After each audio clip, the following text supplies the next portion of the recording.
Hi, everybody. This is Bill from BCUMC, and this is the Gospel of John study. This is week 12, and we are on day 4, where we've been studying John chapter 21, and today we pick up at verse 15. Let's get started. When they had finished eating, Jesus said to Simon Peter, "Simon, son of John, do you love me more than these?" "Yes, Lord," he said, "you know that I love you." Jesus said, "Feed my lambs." Again, Jesus said, "Simon, son of John, do you love me?" He answered, "Yes, Lord, you know I love you." Jesus said, "Take care of my sheep." The third time he said it to him, "Simon, son of John, do you love me?" Peter was hurt, because Jesus asked him the third time, "Do you love me?" He said, "Lord, you know all things. You know that I love you." Jesus said, "Feed my sheep. Very truly I tell you, when you were younger, you dressed yourself and went where you wanted. But when you are old, you will stretch out your hands, and someone else will dress you and lead you where you do not want to go." Jesus said this to indicate the kind of death by which Peter would glorify God. Then he said to him, "Follow me." All right, I'm going to read from the Ben Witherington III text, page 175. We've now come to the heart of the matter. There is a progression to what is said here, as we shall see. After they had finished enjoying breakfast together, rather like old times, no doubt Jesus asked a cryptic question.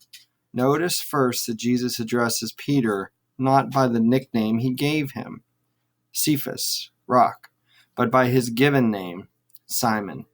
And he even adds the son of John. Jesus then is starting over with Simon, and he asks, "Do you love me more than these?" This might mean, "Do you love me more than the other disciples love me?" It might mean, "Do you love me more than you love them?" Finally, it might mean, "Do you love me more than you love these things?" For example, fishing. In view of the fact that he has just come from fishing, it is very possible that Peter would have understood the question the last way, but it is ambiguous. In any case, the point is, does Peter love Jesus more than all else? Peter's response is interesting. "Yes, Lord, you know I love you." Jesus then gives Peter a commission, "Feed my lambs." Again, a second time Jesus asks the same question, except we do not have the "more than these" clause attached. Again, he calls him Simon, son of John. And again, Peter responds, "Yes, Lord, you know that I love you." The commission this time is a bit different. "Take care of my sheep," or shepherd my grown-up sheep. Then there is a third question, apparently identical to the second. See the commentary notes. "Simon, son of John, do you love me?" This time Peter is deeply hurt. He begins to weep and responds, "Lord, you know all things. You know that I love you." The third commission, then, is not merely a call to tend to the mature followers, but to teach them. Jesus has taken Peter through the whole recommissioning process, and it was emotional. But no sooner had Jesus done this than he tells Peter what is in store for him if he takes up these commissions. "Very truly I tell you," meaning I'm definitely telling you the truth. "When you were younger, you dressed yourself and went where you wanted. But when you're old, you will stretch out your hands, and someone else will dress you and lead you where you do not want to go." At this juncture, we have a comment from John, the editor. Jesus said this to indicate the kind of death by which Peter would glorify God. Like Jesus' death, Peter's death would also glorify God. Peter, too, would die by crucifixion around AD 68, a considerable period of time before this gospel was written. This section of this narrative tells us that Jesus added, "Whatever the case, you follow me."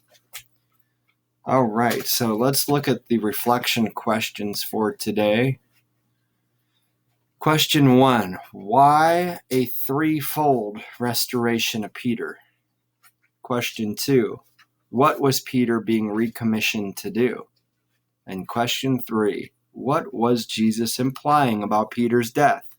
And do you think it was reassuring that Jesus suggested it would not happen until Peter was old? All right, tune in tomorrow for our very last recording as we finish this 12-week study by looking at 20 verses 20 to 25. All right, see you tomorrow.